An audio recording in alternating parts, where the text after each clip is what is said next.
मौलवी साहब, मैंने धर्म चेंज कर लिया, अब मेरा नाम चेंज करो। तो मौलवी साहब ने पूछा तुम्हारा नाम क्या था? तो कहा छेदालाल। ठीक है, तो आज से तुम्हारा नाम रहेगा सुराग अली। क्या नाम रहेगा? सुराग अली। राजा भोज की आंख से आंसू गिरा। भगवान शिव पर कृपा, भगवान शंकर ने राजा भोज पर करुणा करी और शिवजी उसी समय इंद्रदेव को भेज दिए। इंद्रदेव ने एक वृद्ध बूढ़े का रूप रखा और बूढ़े का रूप रखकर इंद्रदेव पहुंच गए तुरंत राजा भोज के यहाँ। राजा भोज एकांत में बैठे हुए थे, आंखों से आंसू बह रहा था, मिट्टी का ढेला था। जैसे ही पहुंचे, पहुंचते से राजा भोज को इंद्रदेव ने देखा और इंद्रदेव को देखकर तुरंत इंद्रदेव ने राजा भोज को देखा तो राजा भोज की दृष्टि जैसे ही गई, कोई बूढ़ा है, मस्तक पर तिलक लगा है, कंधे पर यज्ञोपवीत पड़ा है, हाथ में एक लकुटी डंडा पकड़ा हुआ है। पूछा, ए बाबा कौन हो? राजा भोज पूछ रहा है कि तुम कौन हो? आ जाओ, आ जाइए। राजा भोज पूछ रहा है तुम कौन हो?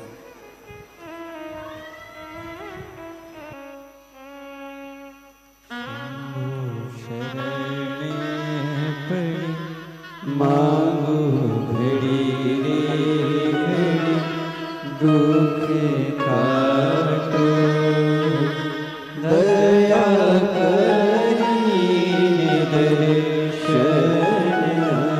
दीदी कह रही है हिंदी में लिखना नहीं आता, बताना तो बहुत कुछ था। बेटे का शादी भी पक्का हो गया, सरकारी नौकरी भी लग गया और बाबा की कृपा से सब कार्य हो गया। बधाई, जोरदार ताली बजाएं एक बार। साधु पूछा आप कौन हो? राजा भोज ने पूछा। इंद्रदेव बोले भैया मैं ब्राह्मण हूं, यहां से निकल कर जा रहा था, आपको देखा एकांत में बैठे हुए तो पूछने आ गया कि बात क्या है। राजा भोज कुछ नहीं बोले, बस नैनों से नीर गिर रहा था। इतने में इंद्रदेव ने तुरंत कहा, राजा भोज अगर इतने दुखी हो, इतनी तकलीफ आपकी जिंदगी में है तो शिव की आराधना क्यों नहीं करते? राजा भोज आंख के आंसू पोंछते हुए बोले, बाबा शंकर भगवान की आराधना करता रहा, मैंने माणिक मोती हीरा पन्ना सब कुछ शिव जी को समर्पित करा, फिर भी मेरे शंकर भगवान मुझ पर प्रसन्न नहीं होते हैं। 14 देश के राजाओं ने मेरे ऊपर आक्रमण कर दिया है और मेरे पास इतनी सेना नहीं है, मैं कैसे युद्ध लड़ूंगा, क्या करूंगा? अब तो लगता है कि सब कुछ समाप्त हो जाएगा। तब इंद्रदेव जो बूढ़े का रूप रखकर आए थे, उन्होंने कहा, राजा भोज अभी तक तूने शंकर भगवान को माणिक दिए, अभी तक तूने शंकर भगवान को रतन दिए, अभी तक तूने शंकर भगवान को हीरा पन्ना दिया, अब एक काम कर, शिव जी प्रसन्न हो जाते हैं एक चुटकी भस्म से। केवल एक चुटकी भस्म तू शंकर भगवान को चढ़ा दे। क्या शिव जी को रतन नहीं चाहिए? नहीं। माणिक मोती नहीं, अंबर पीतांबर कुछ नहीं, बस शंकर भगवान को भस्म प्रिय है। क्यों प्रिय है? क्योंकि शंकर भगवान की अर्धांगिनी माता सती जब जलकर भस्म हुई थी, उस राख को मेरे शंकर भगवान ने अपने तन पर धारण कर लिया था और वो भस्म शिव को इतनी प्रिय हो गई कि दुनिया का कोई व्यक्ति एक चुटकी भस्म भी अगर शिव को चढ़ा देता है तो शंकर भगवान उसके कष्टों को, उसके दुखों को समाप्त कर देते हैं। इतनी कृपा शिव कर देते, इतनी कृपा। ठीक है, गए। राजा भोज ने एक क्षण की देरी नहीं करी, क्योंकि 14 देश की सेना चारों तरफ से आ रही थी और राजा भोज ने थोड़ी सी भस्म उठाकर भगवान देवाधिदेव महादेव को समर्पित कर दी। भस्म चढ़ी, राजा ने अपने शरीर पर 11 स्थानों पर भस्म को लगा लिया और वो भस्म लगाकर राजा भोज जब तलवार लेकर अपनी सेना को साथ लेकर चारों तरफ राज्य में जब खड़ा हो गया, शिव की ऐसी कृपा हुई कि जहां जहां मस्तक पर लगी हुई भस्म का कण गिर रहा था, जो सेना आ रही थी उसका पांव आगे बढ़ ही नहीं पा रहा था। जो सेना आ रही है उसका पांव ही नहीं बढ़ पा रहा, वो सेना आगे ही नहीं बढ़ पा रही। 14 देश के राजा हार कर चले गए। राजा भोज बैठे थे। आज देव अधिदेव महादेव को साधुवाद देने लगे, बाबा इतने बड़ी सेना को हराना ये किसी के बस की बात नहीं है, पर बाबा अगर इतनी बड़ी सेना को अगर हराया है और इतना बड़ा विजय अगर मुझे प्रदान करी है, तो केवल वो तुम्हारे भस्म ने करी है, केवल तुम्हारे भस्म। इसलिए मेरी जीजियों, कभी कभी जब आपको ऐसा लगने लगे कि बहुत अकेली हूं, सबने साथ छोड़ दिया, कोई मेरा साथ नहीं देता, परिवार नाते रिश्ते कुटुंब कबीले सब मुझे छोड़ दिए, तब शंकर के मंदिर में जब आप बैठे हो या जल चढ़ा रहे हो, तो वहां की जो रज है, वहां की जो मिट्टी है, वहां का जो कण है, वहां की जो रज है, मिट्टी है, उसको भी अगर अपने मस्तक पर चढ़ाओगे तो निश्चित है उस रज में ना जाने कौन सा शिव भक्त अपने मस्तक पर त्रिपुंड लगाकर आया होगा, शरीर पर भस्म लगाकर आया होगा। वो भस्म की कण जमीन पर गिरी होगी, वो कण जब हमारे शरीर पर लगेगी तो निश्चित है कि तुम्हारा दुख कटेगा जरूर, वो दुख समाप्त जरूर, दुख समाप्त।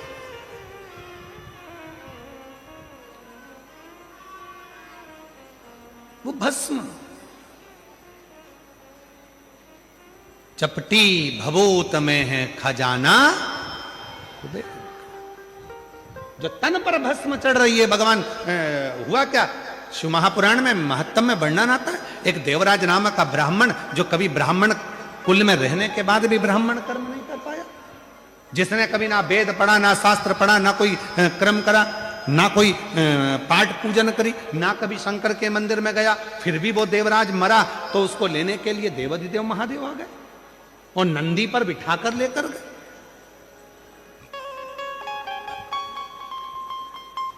क्यों, किस लिए, क्या कारण था? केवल एक कारण, देवराज नाम के ब्राह्मण की माता शिव के मंदिर में जाती थी, शंकर के मंदिर में झाड़ू लगाती थी, शंकर के मंदिर में पोछा लगाती थी, शंकर के मंदिर में जल चढ़ाती थी, शंकर के मंदिर में जाकर आराधना करती थी। और वो देवराज नाम का ब्राह्मण जो ब्राह्मण कुल में जन्मा था, ब्राह्मण के घर में जन्म लेने के बाद भी ब्राह्मण कर्म नहीं कर पाया, ब्राह्मण कर्म से वंचित रह गया, चोरी करता, घर में अच्छी पत्नी थी, बच्चे थे, कुटुंब था, इसके बाद भी पर स्त्री का गमन करने गया और एक दूसरी स्त्री के कहने पर रानी के गले का हार चुरा कर लेकर आ गया।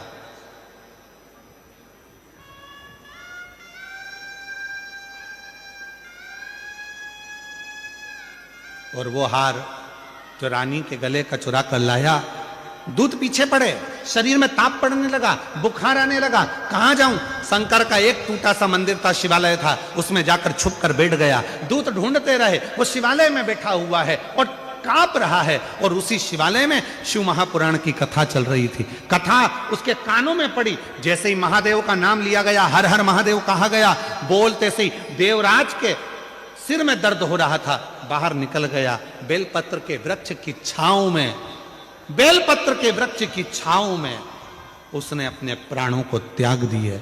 और जैसे ही प्राण त्यागे, मेरे ओघड़दानी उसको नंदी पर बिठाकर ले जा रहे हैं। देवराज ने प्रश्न कर दिया, कि मेरे जैसा पापी जिसने ना कभी भजन करा, ना संकीर्तन करा, ना कीर्तन करा, ना मंदिर में जल चढ़ाया, ना कभी मंदिर में दीप जलाया, ना कभी मंदिर में आराधना करी, ना मंदिर में कभी साधना करी, ना मैंने कोई मंत्र पढ़ा, ना वेद पढ़ा, ना शास्त्र पढ़ा, और मेरे जैसे पापी का उद्धार आपने कर दिया। ऐसा मैंने करा क्या? तब भगवान देवाधिदेव महादेव ने डमरू का नाद कर कर कहा, देवराज तूने कुछ नहीं करा, पर तेरी माता मंदिर जाती थी, जल चढ़ाती थी, और जब घर आती थी उसके शरीर में, उसके कपड़ों में, उसके शरीर में मंदिर की मिट्टी, मंदिर की रज, मंदिर का जल उसके शरीर में लग जाता था। और वो जब घर आती थी, वो रज उसके घर में चारों तरफ फैल जाती थी। उस रज के छूने से तेरी बुद्धि सही हो गई, और तू चोरी का धन लेकर भी शंकर के मंदिर में चले गया, और वहां तेरा उद्धार हो गया। वो रज में इतनी महत्वता, वो रज में इतनी महत्वता। वो रज कोई साधारण है क्या? इधर का हमको नहीं मालूम गुजरात का, पर हमारे मध्य प्रदेश में एक नियम है। मिश्रा जी, उत्तर प्रदेश में भी नियम है।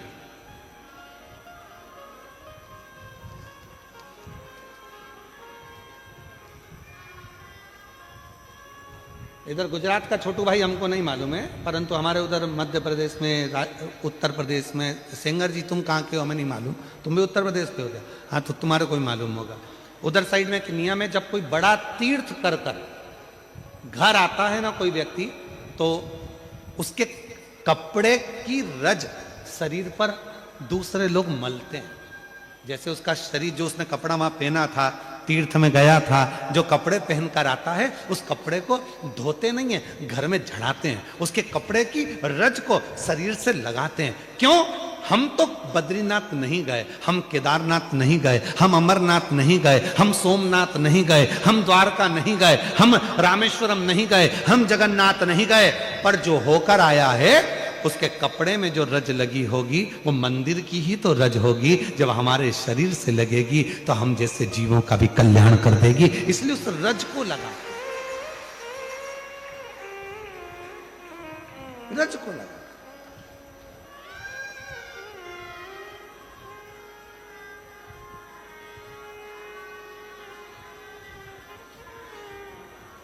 कोई बहुत बड़े, कोई गमी में गया, दुख में गया, हॉस्पिटल गया, तो उसके कपड़ों को धो दिया जाता है। पर कोई तीर्थ गया, कोई भगवान की अविरल भक्ति करने गया, उसके कपड़ों को धोते नहीं, उसके कपड़ों को तो झड़ाते हैं। पूरे घर के अंदर उसको झटकारा जाता है कि इसके शरीर में जो कण लगा है, इसके शरीर में जो तीर्थ की रज लगी है, वो रज हमारे जीव को, हमको प्राप्त हो।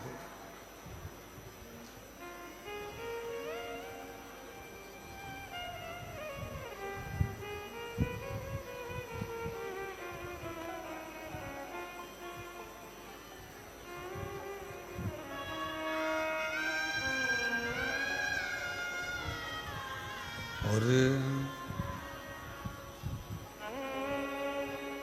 सोमनाथ में देखा मैंने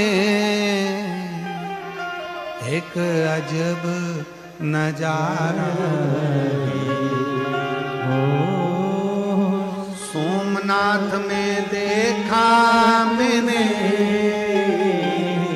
एक अजब नजारा, समुद्र के तट बैठा, समुद्र के तट बैठा, मेरा कुबेर भंडारी है, समुद्र के तट बैठा, मेरा कुबेर भंडारी है। उज्जैनी में देखा मैंने एक अजब नजारा है,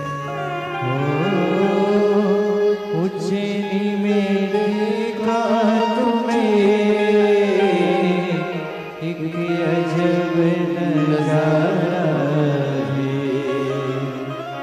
छिपरा के तट बैठा, छिपरा के तट बैठा, मेरा भोला भंडारी है।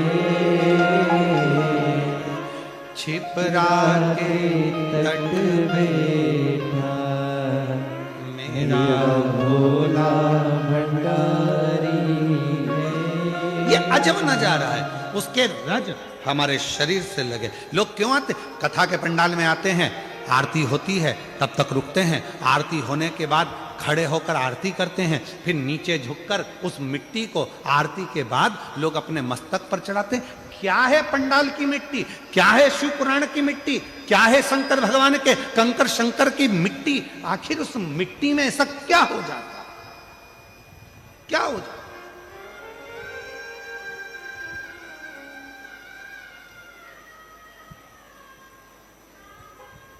25-25, 30-30 साल तक औलाद नहीं हुई, लगा ली मिट्टी गर्भ से। क्या है उस मिट्टी में? क्या? देवराज तर गया उस मिट्टी से। बिंदुक नाम का एक ब्राह्मण, पत्नी का नाम चंचुला था, पानी में डूबकर मर गया था, रेत योनि में पड़ गया था। मुक्ति कैसे हो? चंचुला देवी ने तुमरुका जी से शिव पुराण कथा करने को कहा। तुमरुका जी ने कथा कहने का तैयारी करी।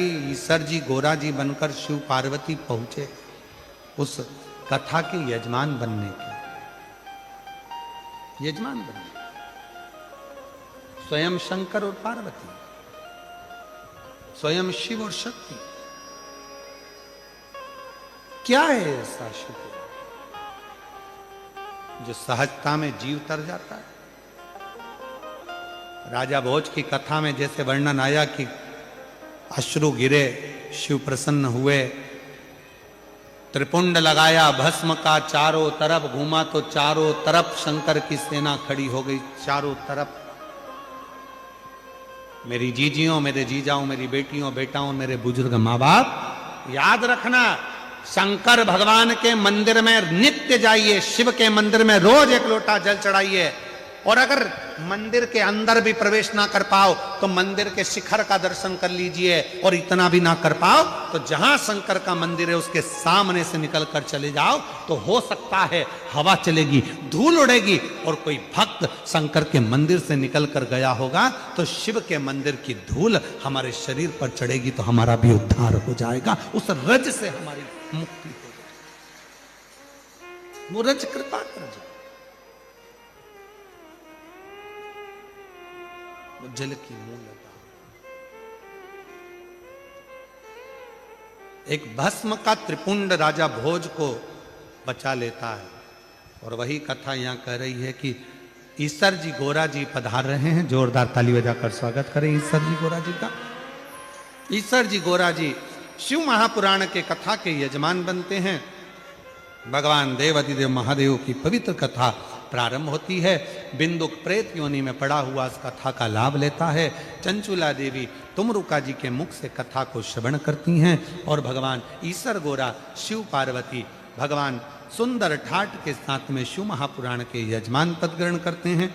आज कथा का प्रथम दिवस यहाँ सूरत नगर में जो कथा चल रही है, आज पहले दिन की कथा यहाँ विराम ले रही है और कल कथा का द्वितीय दिवस रहेगा। 2 बजे से 5 बजे तक ये कथाओं का क्रम रहेगा। भाव से श्रवण करें और अपने जीवन को सार्थक करें। ये कथा 10 जनवरी तक चलेगी, 2 बजे से 5 बजे तक।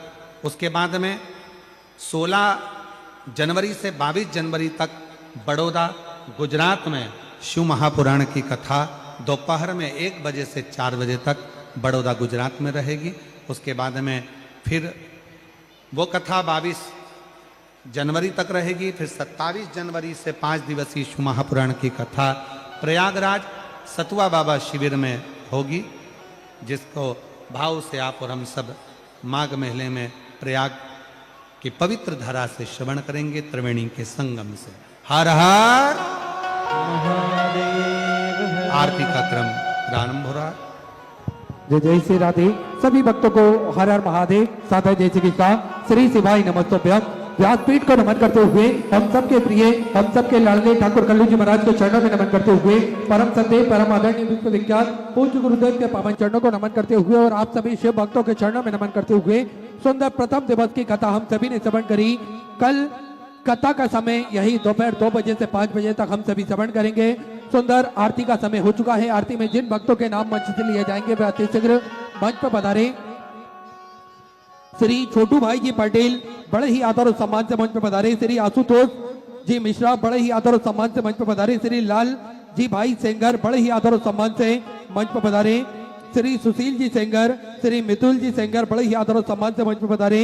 सागर भाई जी पटेल, विकास भाई जी साइन कमिश्नर बड़े ही आदर और सम्मान से मंच पर पधारे। रिंकू भाई जी अग्रवाल, विनोद भाई जी गोहिल, प्रवीण भाई जी सरपंच, प्रवीण भाई जी पाटिल, श्रीमती संगीता बेन, दिलीप भाई जी पाटिल, श्री प्रदीप जी चौधरी, श्री लतेश भाई जी, श्री जिग्नेश भाई जी अहिर, राजा भाई जी दुबे बड़े ही आदर और सम्मान से मंच पर पधारे। सुंदर आरती का आनंद हम सभी मिलकर लेंगे। जय जय श्री राधे, हर हर महादेव, श्री शिवाय नमस्तुभ्यं।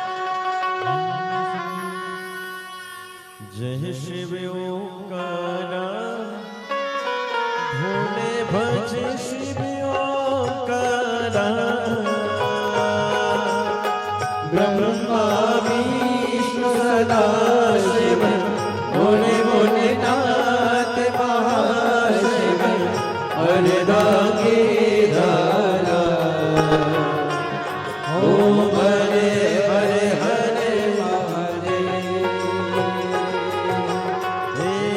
कानन चतुरानन,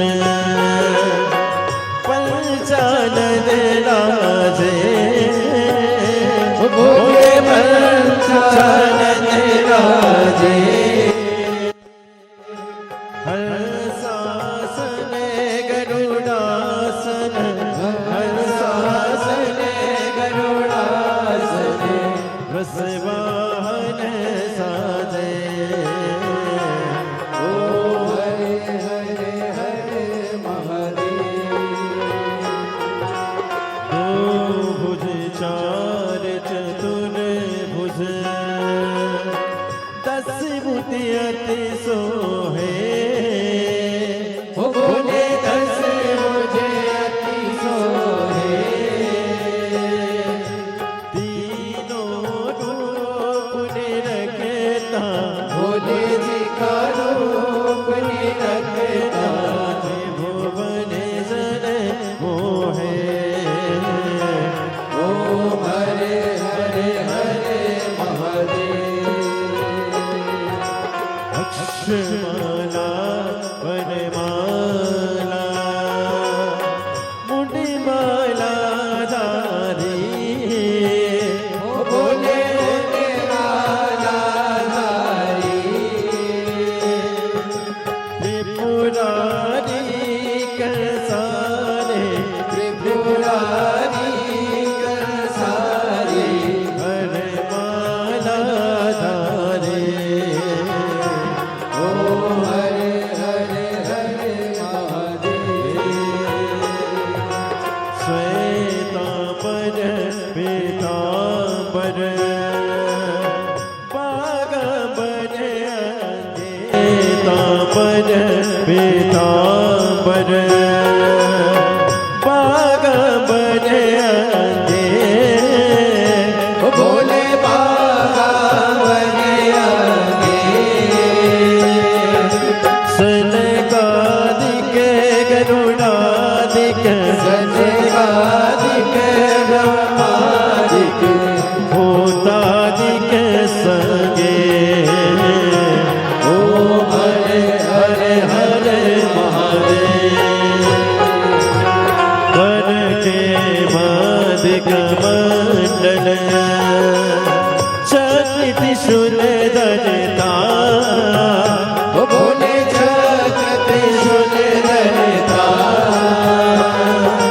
जग करता जग हरता, जग करता जग हरता, जग पालन करता, ओम हरे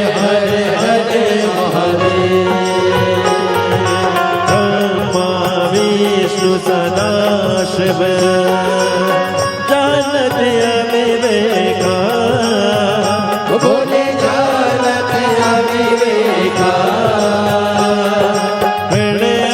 अक्षर के माते ओ अक्षर के माते तीनों है का ओ हरे हरे हरे महादेव काशी में विश्वनाथ विराजे रति ब्रह्मचारी बोले रति ब्रह्मचारी नित्य उठ दर्शन पावत रुचि भोग लगावत महिमा ते वाले ओ हरे हरे हरे हरे त्रिगुणी स्वामी जी की आरती जो कोई न गावे बोले जो कोई न गावे शिवानंद स्वामी जपत हरा हरे स्वामी सुख संपत्ति पावे ओ हरे हरे हरे महादेव शिव ओंकारा बोले भज शिव ओंकारा बोले पार्वती का प्यारा बोले ऊपर जलधारा बोले ओढ़े मृगशाला बोले बाग पियने वाला बोले तीन नयन वाला बोले एक नयन वाला बोले बर्तन प्रतिपाला बोले बेको यमकासा ब्रह्मा विष्णु सदा शिव बोले बोले नाथ महादेव हरे राधे राधा ओ हरे हरे हरे महादेव बोले गोलम गणाधारम सदार सारा मुगे सदा वसंतम ज्ञानम भगवान भवानी से नमः अच्युतम केशवम राम नारायणम कृष्णदामोदरम वासुदेवम श्रीधरम माधवम गोपवाम जगति विनायकम रामचंद्रम हरे राम राम राम हरे राम हरे कृष्ण कृष्ण कृष्ण हरे राम राम हरे हरे कृष्ण कृष्ण कृष्ण हरे हरे वशिष्ठनाथ भगवान की जय विष्णु महादेव की जय हरि ओम मा ओम जगनेन जगनामय जन्ता देवास्तानि धर्माणि प्रथमान्यासन्न ते हनक